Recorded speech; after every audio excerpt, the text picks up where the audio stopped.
Hi, Rose.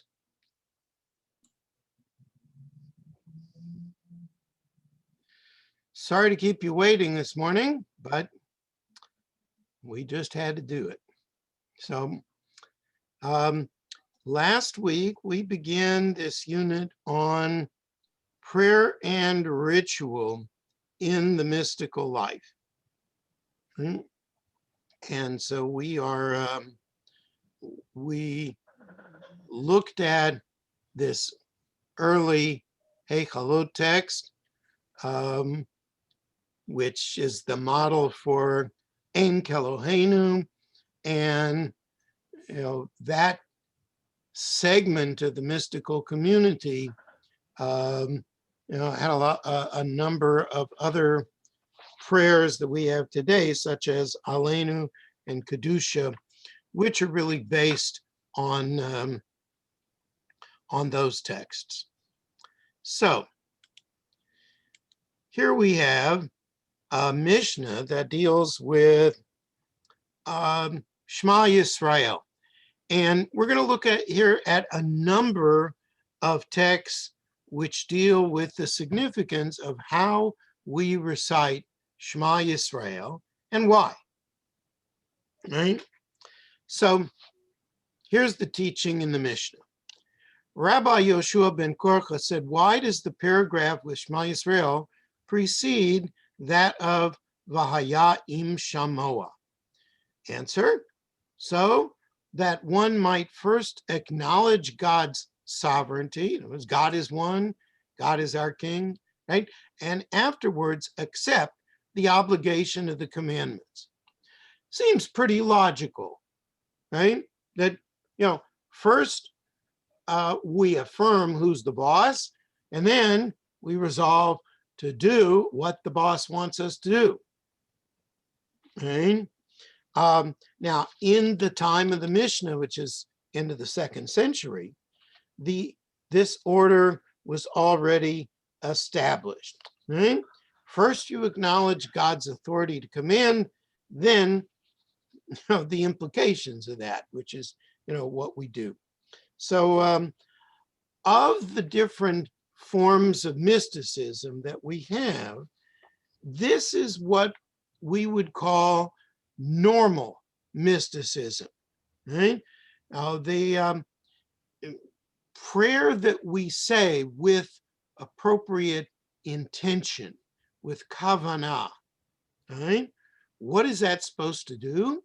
It's supposed to evoke God's presence within us, among us, right? Now, that here is combined with the study of Torah, right? And in the text of the Siddur, that presents to us a certain message from God, that this is who we are, this is what we're obligated to do. That's the role of the Siddur, right? We should understand that the Siddur tells us a lot about what we as Jews should believe, what we as Jews should do. Right? And this teaching in the Mishnah is, pretty standard understanding of what the early sages recommended to us. This is how we keep Judaism ritually. Now, the next couple of teachings we'll read and then discuss together. This is something that I suspect most of you are familiar with. You know the Musaf service on Yom Kippur, the martyrology section, also known as the Eila Ezkara, which talks about the martyrdom of 10 different rabbis, one of whom was Rabbi Akiva. By the way, that treatment that we read in the liturgy on Yom Kippur is not necessarily historical. Death of Rabbi Akiva is a lot more likely to be historical. But this is, the famous account concerning the death of Rabbi Akiva, who was, convicted by the Romans of having violated their dictate that the Torah was not to be taught. And Rabbi Akiva had insisted on going ahead and doing that in public, and the Romans took him into custody. Then they took him out to kill him. And they did it in one of the most cruel ways possible, right? So it was the time to recite the Shema, probably like, first thing in the morning. And while the executioners ripped his flesh with iron combs, he was reciting Shema. His disciples said to him, even to this point? And he said to them, this is just, an amazing scene of someone who's being tortured to death and yet continues to teach Torah as he's being killed. Right? He says, all my life I have been troubled by the verse, you shall love the Lord your God with all your soul, meaning even if God takes your soul, even if you die because you loved God and you served God. I said, when will I have the opportunity to fulfill this? But now that I have the opportunity, shall I not fulfill it? And he recited the Shema and prolonged the word echad until he died while saying it. And a heavenly voice went forth and proclaimed, happy are you, Akiva, that your soul departed with the word echad. Right? So we're going to come back to that in just a second, but I want to show you in text number 4, the teaching of the Maharal of Prague, Rabbi Judah Loew, in which he examines what Rabbi Akiva said and did. Here's what he has to say. The problem is how he established that he loved God with all his heart and all his soul by prolonging the word echad until he died while saying it. It is because a human being's love for God consists in the fact that from his own perspective, a human being is worth nothing. He comes from God and returns. Everything returns to God. Besides God, there is nothing. There is only the Lord, and the Lord is one. Because God is one and there is nothing besides God, everything, returns to God. Now, Rabbi Akiva prolonged the word echad until his soul departed, since insofar as God is one, the soul returns to God. This is the explanation of the love of God. Okay? The Torah teaches, hear, O Israel, the Lord our God, the Lord is one. You shall love the Lord your God. What does that mean for the mystic? Since God is one, no existing being in the world is separated from God. All things that exist depend upon and cleave to God, since God is the basis for all. It is for this reason that love applies to God. Indeed, love of God is more fitting than love of anything else. For in every kind of love between two human lovers, though they may cleave to one another, nevertheless, each retains his or her individuality. However, in the love of the human for God, a human being can completely return his spirit and soul to God to the extent that he loses his individual existence and completely cleaves to God, as it is written in proof text. This is complete love, when someone surrenders one's life to God, for by so doing, one completely cleaves to God, one unifies with God. Right? So back to Rabbi Akiva. Rabbi Akiva was, the kind of the head of the mystical community among the rabbis. And he's tortured to death by the Romans for teaching Torah after they had forbidden it, but he also expresses his own gratitude for being able to show his love for God even as he is dying. Okay? Now, that's not normal mysticism. That's not the kind of mysticism of the Mishnah. That's really having an experience of union with God. Right? And Judah Low emphasizes this aspect of Shema in another way. He says, he's not just having an experience of union with God. He says, that's what death is. Right? God is one means everything is one within God, and everything is unified within God, and love of God is the best kind of love there is, and because that's where a person surrenders himself to God completely, as Rabbi Akiva does here. That's what it means to say the Shema, where a person is willing to give themselves completely to God. Okay? That's a lot more than what we saw in the Mishnah, right?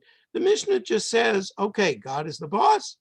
Here's what the boss, and the boss gives us commandments, and we're going to do them. This is way beyond that. This is, surrendering yourself in every sense. That's devekut, right? That goes a good distance beyond what we see before. Questions or comments up to here? Yes, Lou. Does this mean a unification? I mean, I understand the Vekut, but does this mean a unification spiritually with God to the point where we individually give up our ability to act individually? To a certain degree, yes. You give up your individuality. Fortunately, God restores it to you. Thank you very much. Right?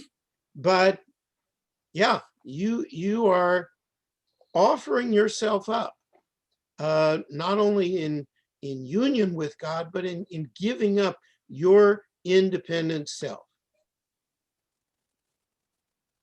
Is that dangerous? You might say so, yeah, could be. So you remember the trip that Rabbi Akiva and his 3 friends went on? Yeah.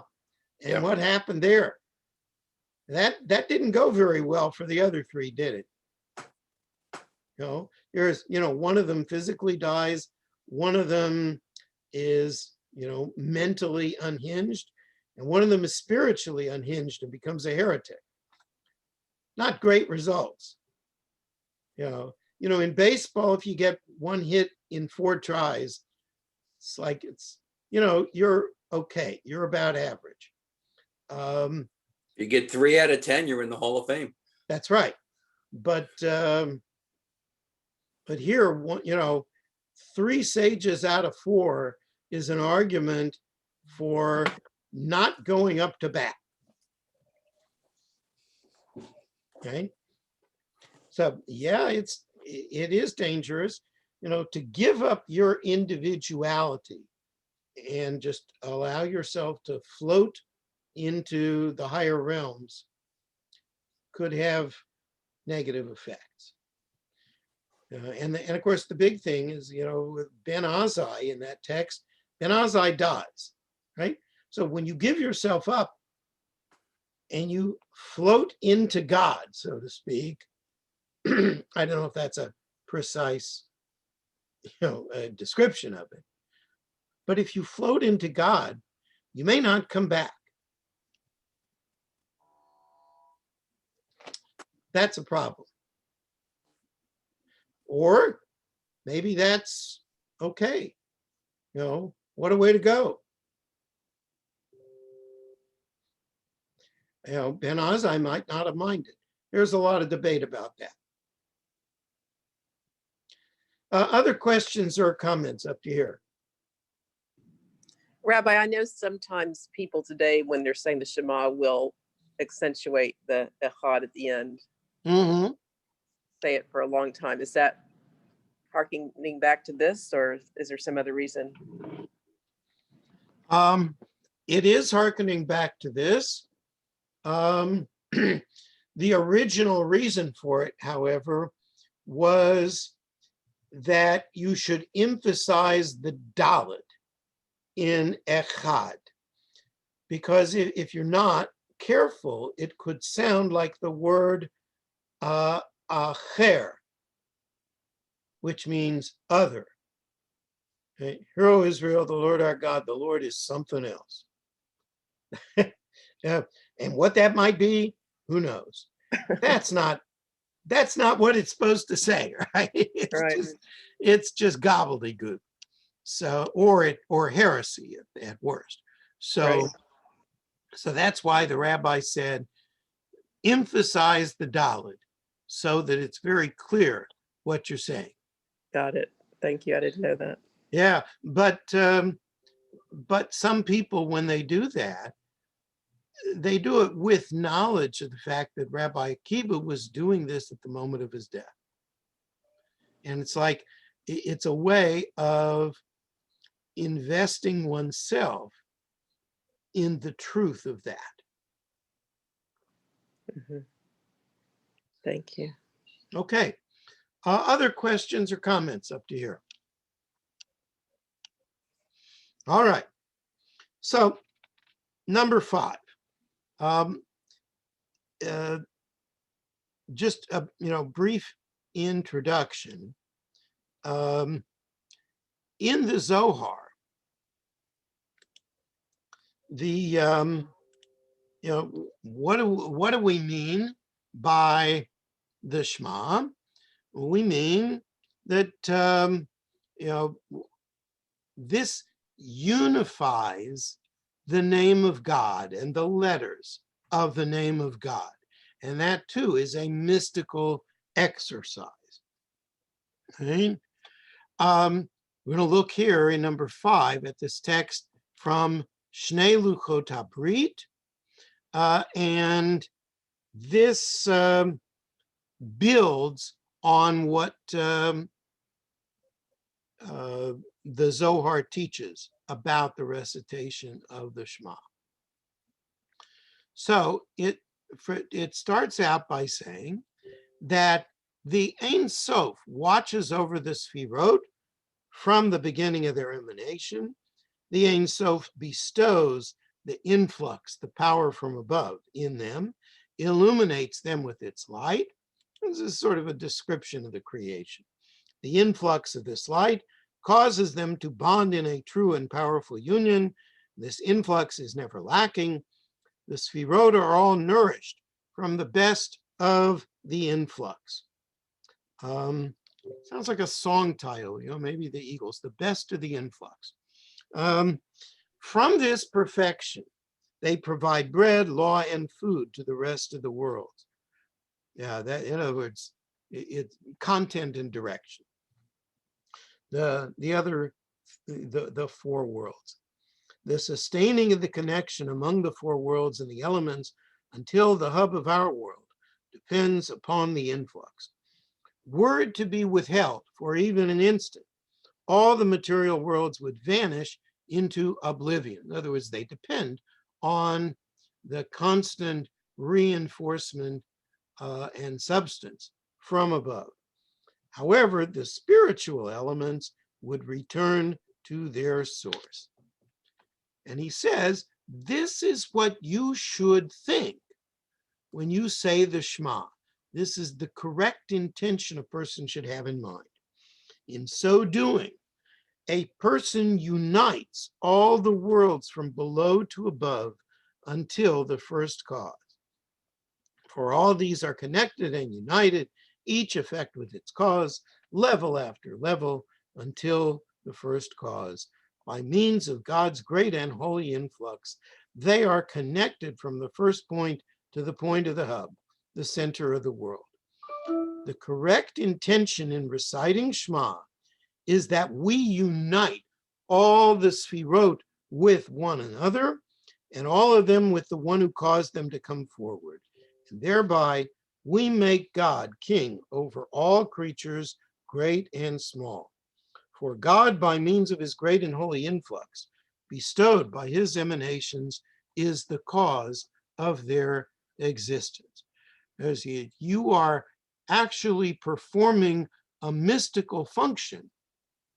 You are affecting the cosmos, uniting all the worlds, uniting all the Sfirot when you recite the Shema. It's also found in the words in the Zohar that in the union of the recitation of Shema, one should cause the downward increasing of the flow of the influx, meaning, that because of sin, the conditions of the earth deteriorated, the influx becomes diminished, it's not as good as it used to be, so we must now increase the flow through the union in the recitation of the Shema, and that builds the influx back up to bestow the same great light on the worlds. Each of the Sfirot has its own treasury. We'll skip through most of this. It's, details as to, what are the specific things you get from each of the Sfirot, all the different things associated with each Sfirah. But the ultimate purpose of one who worships God is to do everything for God's name, to cause pleasure to the Creator, in other words, to meet God's need, for through the increase of the flow down of the influx above that is caused by the arousal of the worshiper, the influx descends below and everything is at peace. So this is an example of how mainstream Kabbalah interprets what happens when you recite Shema Yisrael with the proper intention. Right? That flow from above is what sustains the universe, and sin screws that up a little bit, clogs up the system, and what your prayer does is to kind of redo the flow, send a little Drano through the system, cut out the effects of sin, and provide some oxygen for the system. All right? So to say the Shema affirms that the Ein Sof, he talks about the first cause, but that's really, the Ein Sof, or maybe Keter, right? That all of those power, all that power above brings about all these other Sfirot, and through clearing out the system and all the obstacles in the system created by sin, that reunites everything. Okay? Lou, yes. So we're taught as young people that Shema Yisrael Adonai Eloheinu Adonai Echad means that there's one God. We're not really taught much other than that as children. Right. And when what we've learned, I certainly wasn't. I did not learn in Kitab Bet, all this other Kabbalistic stuff. Well, me either. But we're learning it now. So so we've learned that the part of the Kabbalistic interpretation of God is one is not just that there's a one God, but the entire universe is one, and it's all God because God created it all. The rocks the riverbeds and everything else. So do the Kabbalists believe that with the proper kavanah in saying the Shema, that has any unification of the universe, or is it just still a devekut type of individual relationship with God? Yeah. Here, it's much more the former than the latter, right? It's much more about fulfilling God's purpose. It's in Hasidism, it's different because there you want to have devekut, and the devekut will be good for you, and it'll be good for the universe. It'll have some of that effect that we're talking about here. In this text, it's much more about what God wants and God needs, meaning the unification of the system and the perfect working of the system, than it is about what it does for us. It's not at all about what it gains for us. So devekut is a great experience, right? If you could have it, right? Wow, to be unified with God, to have an experience of mystical union, wouldn't that be fabulous, right? Let's say yes, but okay, because if you didn't think it would be fabulous, why would you do it, right? Well, here, it's not about what you get out of it. It's about what God's universe needs. That's why you do it.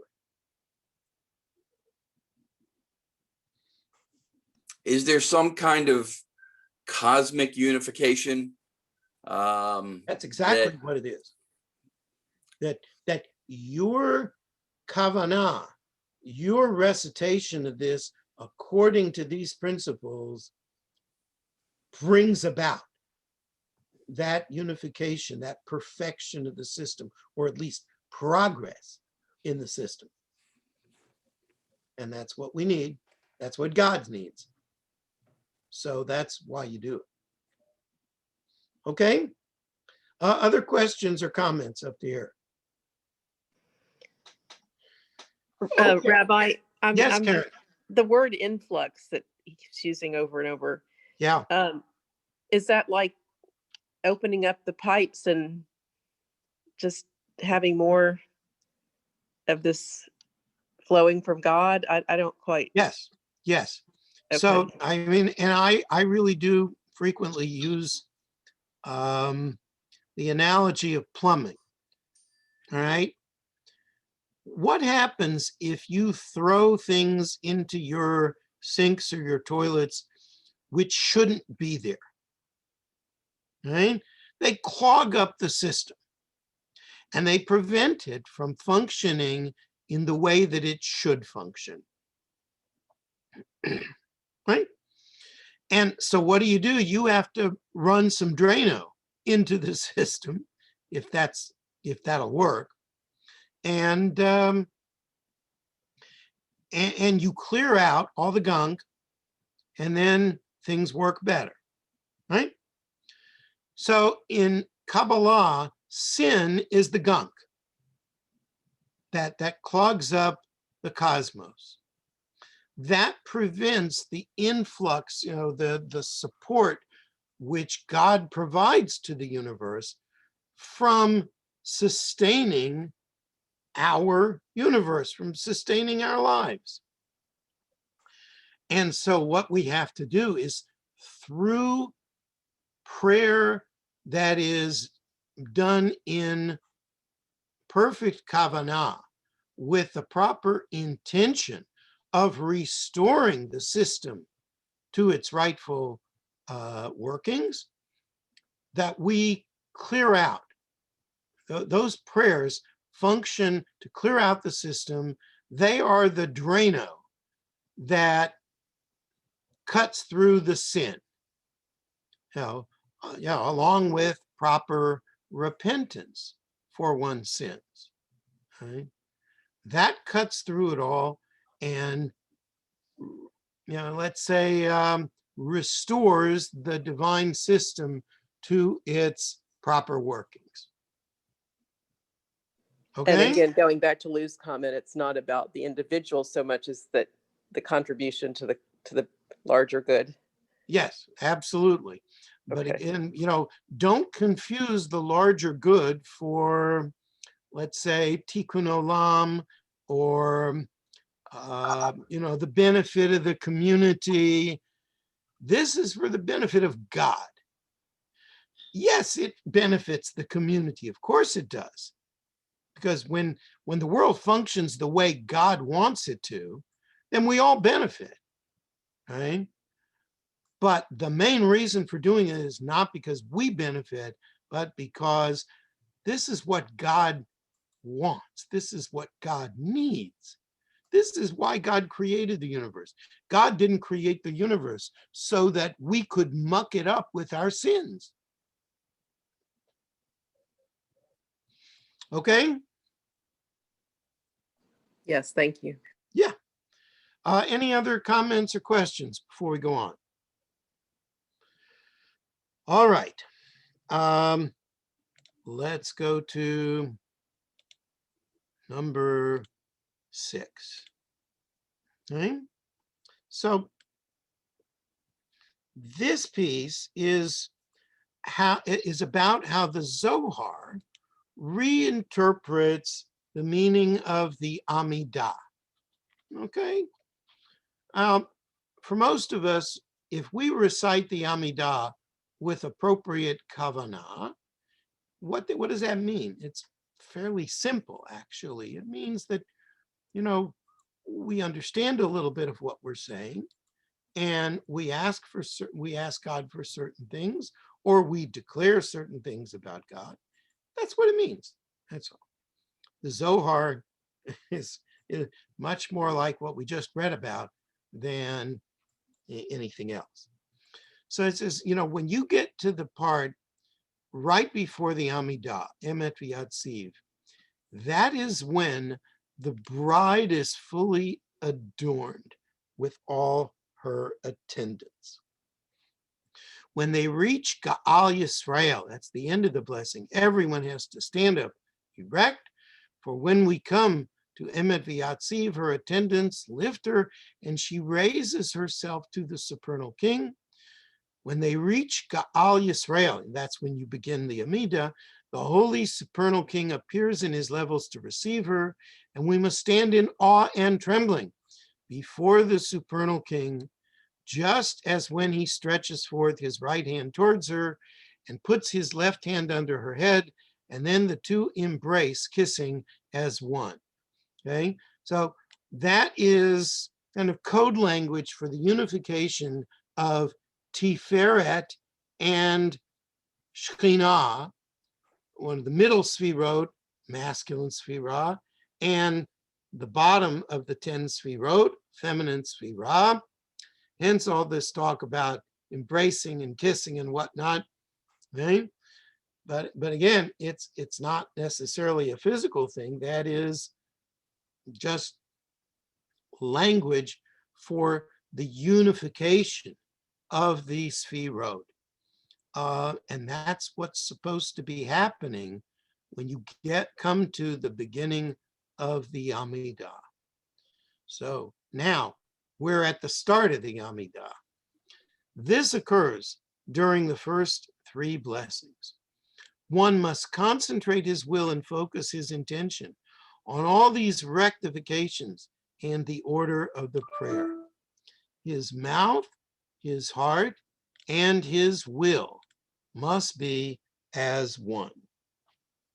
Now that the supernal king and the matronita are joined with joy and kisses, whoever has a request should offer it now in this auspicious hour.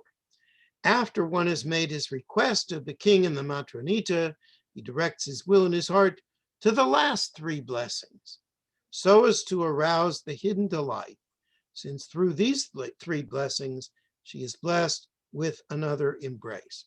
So, the Amidah begins with the same 3 blessings, ends with the same 3 blessings, Weekdays, you have the additional 13 petitions. Shabbat and festivals, you have just one blessing in the middle in honor of that day. And what is the mystic supposed to do? The mystic recites the first part of the Amidah,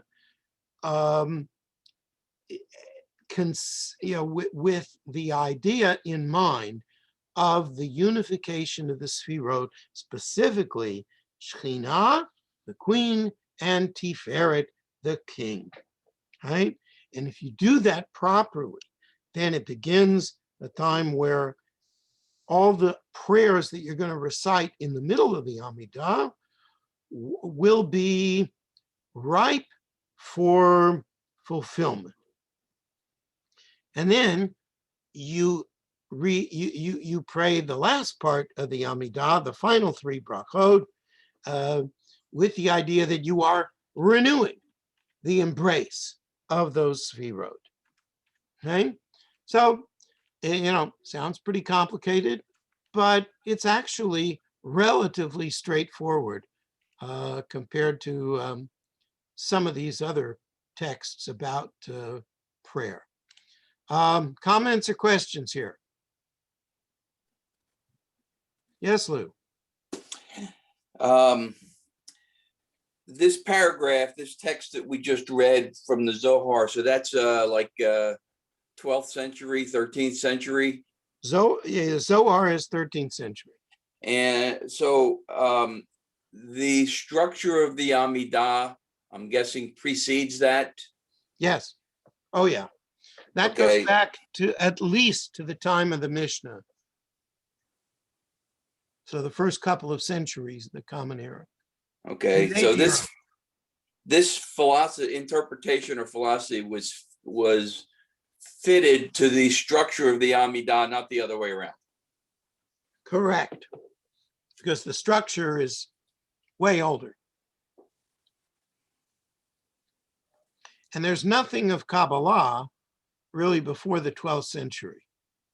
Now, of course, in the Orthodox world, they will tell you, well, it was, it's just that people didn't know it, but it was authored by Shimon Bar Yochai in the 2nd century, which doesn't explain, of course, why there are Spanish and Portuguese terms included in the Zohar,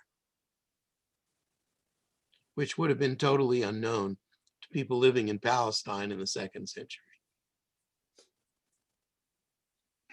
Other comments or questions here? Roberto, real quickly, Rabbi, the screen should be showing fine for you. Well, now it's gone because it's not.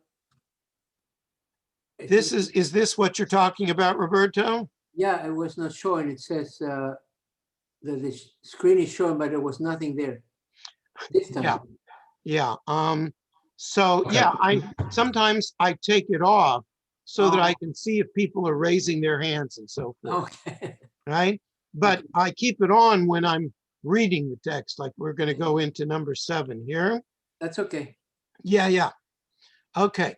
So we're gonna look at some other rituals and meditations which came out of the mystical tradition. Let's look here at this little piece, which comes is a translation of what you find in the Art Scrolls Siddur, which is just a very old version of the Siddur.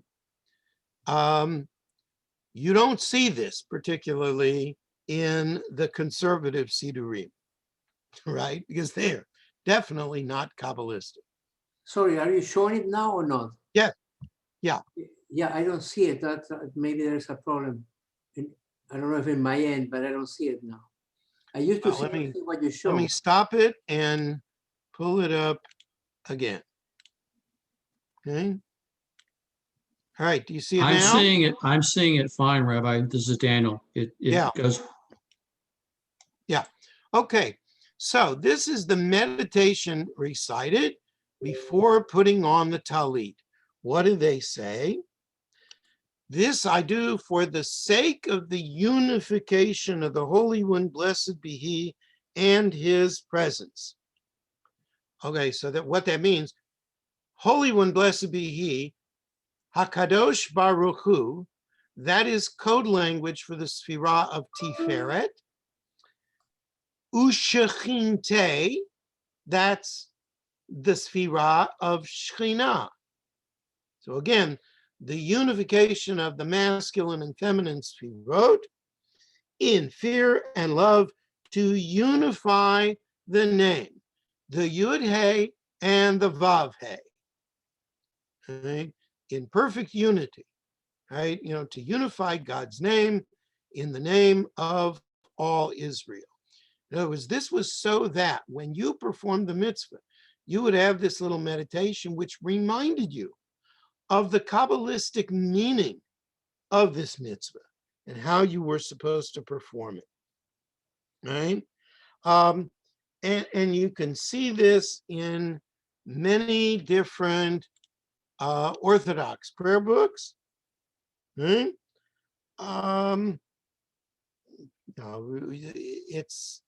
It's one way to connect with the original intention of the ritual or the prayer, right? And beginning in the 16th century, we see many, many such Kabbalistic notes in the prayer book. Of course, you know, that's not so long after printing is invented, right? So that's when you start to see printed prayer books. So here, you know, the institution of this meditation in the prayer book becomes more and more accepted, right? And by the way, even the main body of traditional Jews in Europe accepted Kabbalah as a theology, as a way of looking at the universe, including these practices. So later on, when you have the beginnings of Hasidism in the 18th century, it's not a conflict between Kabbalistic and non-Kabbalistic communities, because in that pre-Enlightenment period, all the Jews accept, or, you know, at least all the rabbis accept the idea of Kabbalah. It's just, you know, how publicly you want to do that and how much you want to open that up for everyone. Okay. Any questions here? All right, then, let's go to number 8. Now, before you go to number 8, let's just take this off the screen. Put in your mind's eye the Seder plate that you commonly use at your Seder. Maybe you've already taken it out in readiness for Pesach, right? How many things are on your Seder plate?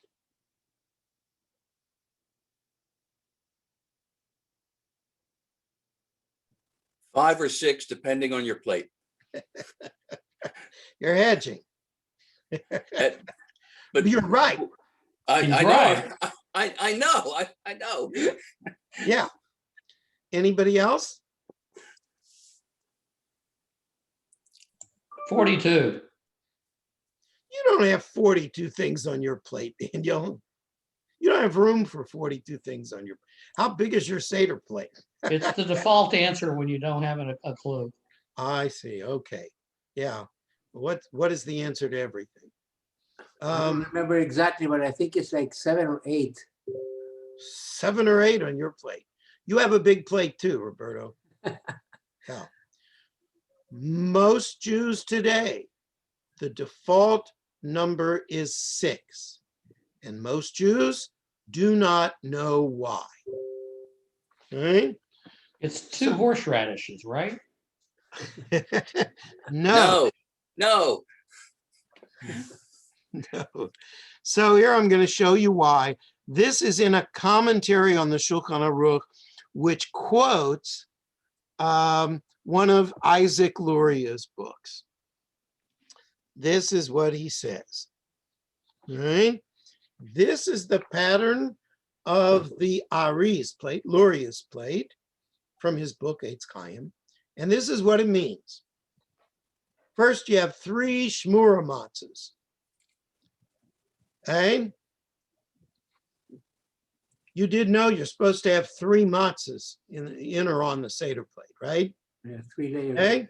One of them represents the Kohen, one of them represents the Levi, and below that, Yisrael, which, I mean, that idea precedes Kabbalah, so that you have the matzah, somehow representing the entire Jewish people, Kohanim, Leviim, Israelites, right?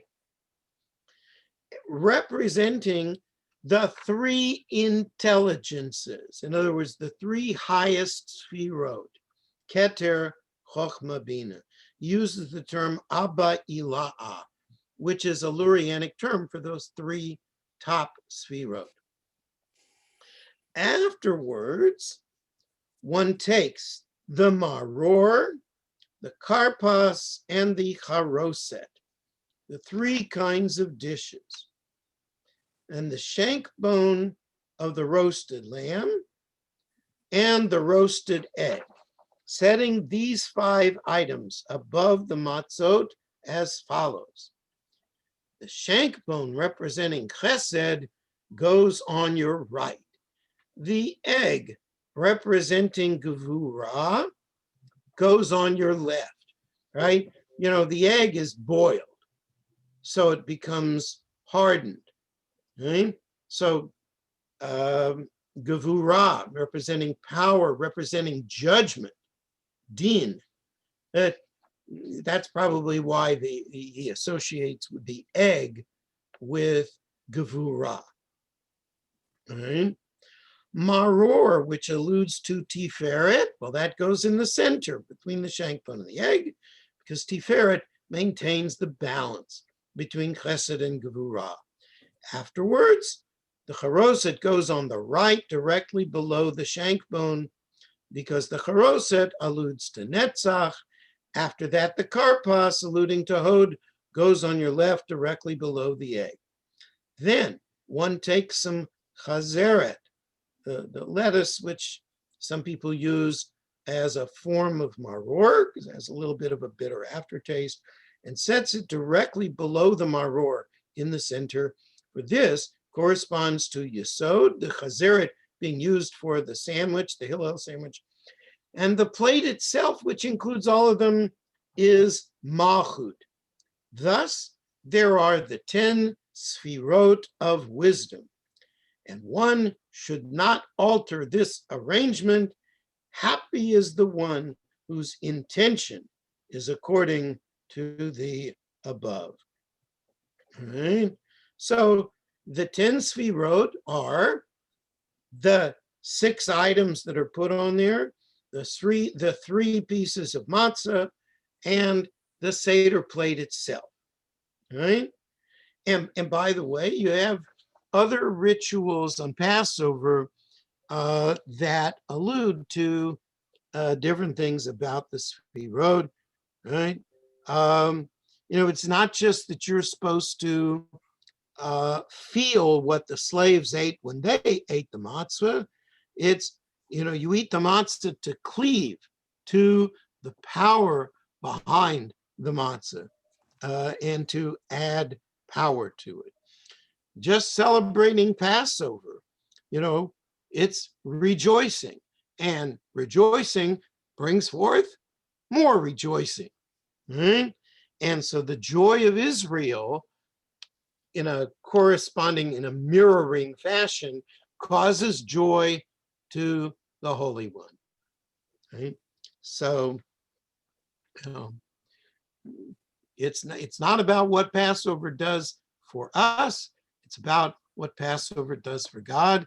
And that's why you have practices which imitate in some way the 10 Sfirot.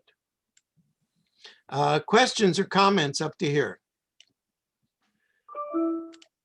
Yes, Lou. Two questions. One, the shmura matzah, does that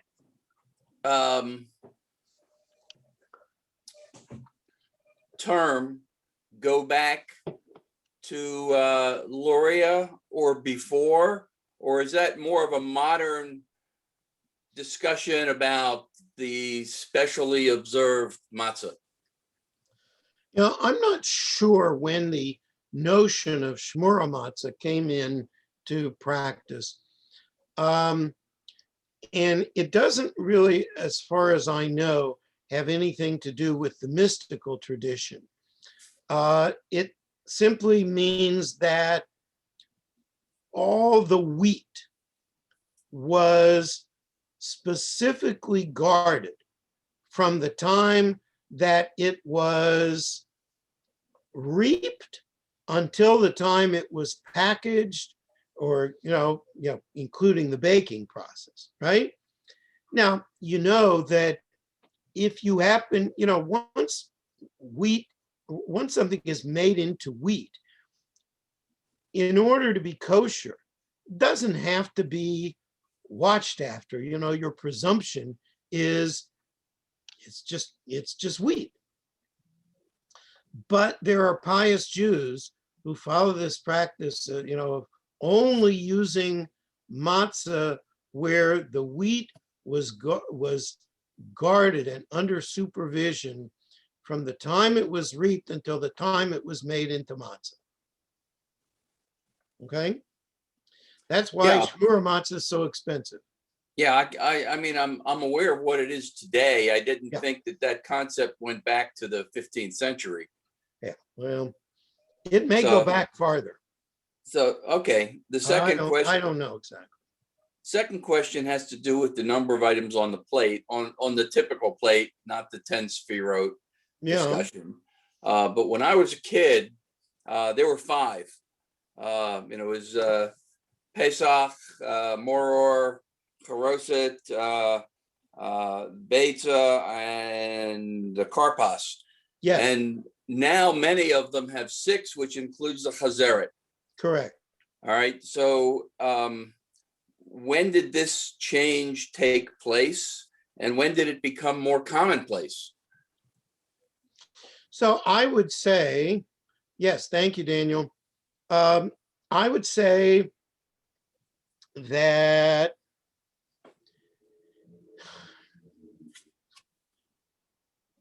it's probably something that came into being because of Luria, that the